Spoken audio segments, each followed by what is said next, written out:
आप लोग का जो आज मोटो है कि इस पीएसएस को विजिट करना, एक दिन का है तो इससे ज़्यादा हम लोग कवर नहीं कर सकते हैं। वन डे क्या चीज़ बोलते हैं इसको आप लोग? Industrial visit. तो वन डे विजिट है, ट्रेनिंग प्रोग्राम तो है नहीं पूरा कि मतलब लंबा चलेगा। तो इसी में हम जितना मतलब दे सकते हैं आपको कवर करके बताएंगे। अभी अंदर में बता रहे थे, बहुत लोग नहीं सुन पाए होंगे। ये हम लोग distribution, south Bihar power distribution है। तो डिस्ट्रीब्यूशन, जनरेशन और ट्रांसमिशन, यही तीन चीज़ होता है इलेक्ट्रिकल सिस्टम में। जनरेशन मतलब जैसे एनटीपीसी हो गया, और भी अब तो अंबानी अडानी जितना भी प्राइवेट सेक्टर है उसको भी मिल गया है कि आप बिजली उत्पादन करके बेच सकते हैं। तो वो जनरेट करता है पावर, अपना जनरेटर जो लगता है उसमें है कि थर्मल से जनरेट कर रहे हैं या हाइडल पावर से जनरेट कर रहे हैं। तो अल्टीमेटली जाता है पावर कहाँ जाता है, उसको ट्रांसमिशन सिस्टम के द्वारा सब कुछ इंटरलिंक्ड है। मतलब रीजनल ग्रिड बने हुए हैं और extra high voltage transmission line हो गया, मतलब 600 kV 400 kV, तो उसको power grid corporation of India limited PGCL का देखे होंगे बहुत जगह ग्रिड जो बना हुआ रहता है सुपर ग्रिड, तो उसमें आता है। तो वो हम लोग का राज्य सरकार का पार्ट नहीं है। अब उसके बाद वहाँ से वोल्टेज स्टेप डाउन होता है 132 kV या 220 kV, वो हम लोग के ग्रिड सबस्टेशन बोलते हैं। ये पावर सबस्टेशन है। ग्रिड सबस्टेशन जैसे यहाँ बड़ी पहाड़ी में बना हुआ है, फिर आपका यहाँ पे अभी नया बना है बिनार में जीएसएस अस्थामा जिसको बोलते हैं। तो वहाँ से 132 kV लाइन आया, वहाँ पर ये जो पावर ट्रांसफार्मर देख रहे हो, इससे और बड़ा बड़ा पावर ट्रांसफार्मर वहाँ लगा रहता है। वहाँ 50 MVA तक का रहता है, और बड़ा ग्रिड रहता है तो 100 MVA तक का भी रहता है। ये दोनों है 5-5 MVA का, इसके बारे में फिर बाद में कवर करेंगे।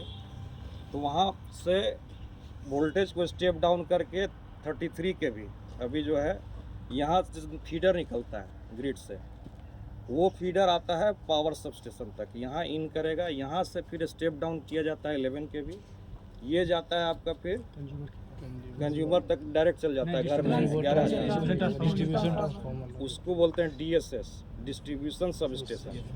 जैसे पावर सब स्टेशन हो गया उस तरह से उसको इंडिविजुअल 25 kV का लगा हुआ है, 63 kV का लगा हुआ है, 100 kV का लगा हुआ है, 200 kV का लगा हुआ है, 315 kV का, यही सब जो स्टैंडर्ड रेटिंग है डिस्ट्रीब्यूशन ट्रांसफार्मर का, इसीलिए उसको बोलते हैं डीएसएस, डिस्ट्रीब्यूशन सब स्टेशन। वहाँ डिस्ट्रीब्यूशन ट्रांसफार्मर लगा हुआ है।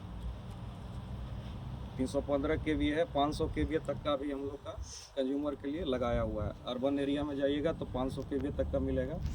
तो यहाँ से 11 kV फीडर जो निकलेगा आपका वो जाएगा कहाँ?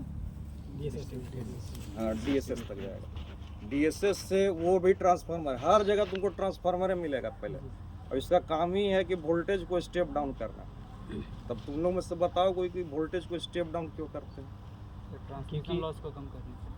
ट्रांसमिशन में ना, यहाँ तो पीएसएस में 33 आया तो इसको फिर 11 क्यों बनाया, फिर 11 से उसको हम लोग का अप्लायंसेज है वो या तो 220 वोल्ट पे ऑपरेट होता है या फिर 440 वोल्ट पे ऑपरेट होता है।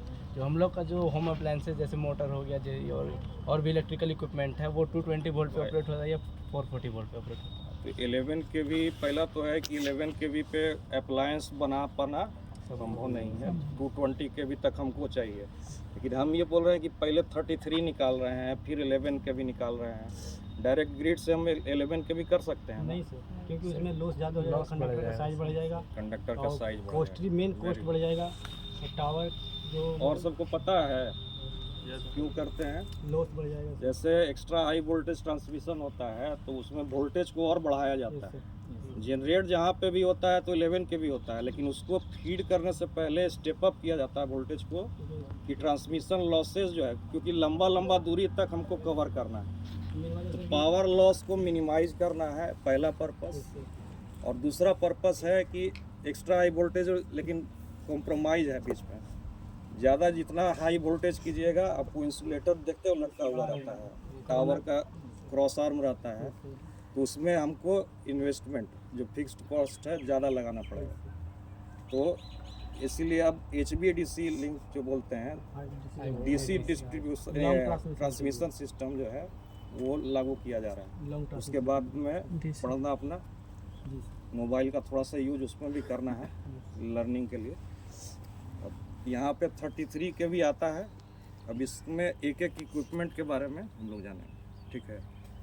सबसे पहले यहाँ पे इन कर रहा है, ये डबल सोर्स है, एक बड़ी पहाड़ी ग्रिड से आता है और एक आता है GSS अस्थावा से। 33 के भी लाइन जो बना हुआ है, जो कि खेत में गड़ा हुआ पोल देखते हैं, तो 33 के भी को पहचानोगे तो उसका इंसुलेटर का साइज जो है पिन इंसुलेटर बोलते हैं, तो वो थोड़ा बड़ा रहेगा।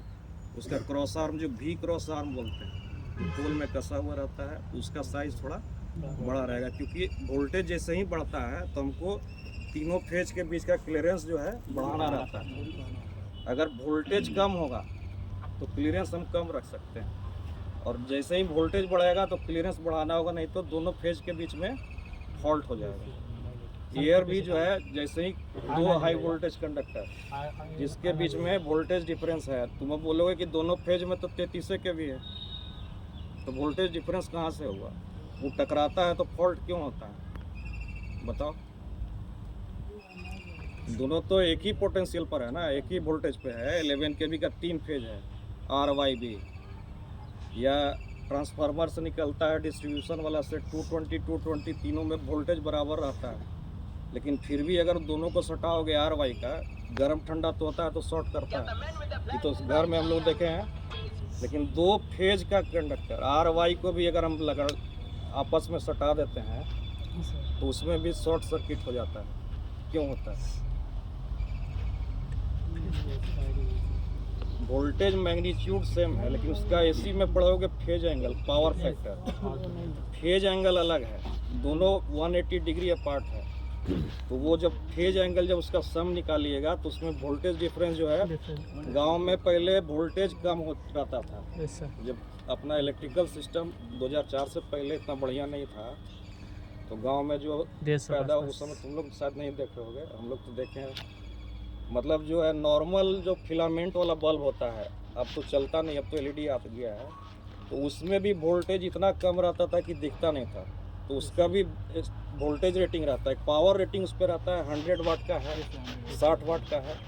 दूसरा रहता है कि 220 वोल्ट का, उस पर लिखा हुआ रहता था कि 220 वोल्ट 100 वाट। एक और उस समय रहता था 110 वोल्ट, तो 110 वोल्ट वाला बल्ब यूज करना पड़ता था, तो वो पूरा फुल ब्राइटनेस के साथ जलता था, जिससे कि, और ये कारण क्या था कि हम लोग को 220 में भी 110 के बराबर जो है वोल्ट नहीं मिल रहा, जितना वोल्टेज कम मिलता था।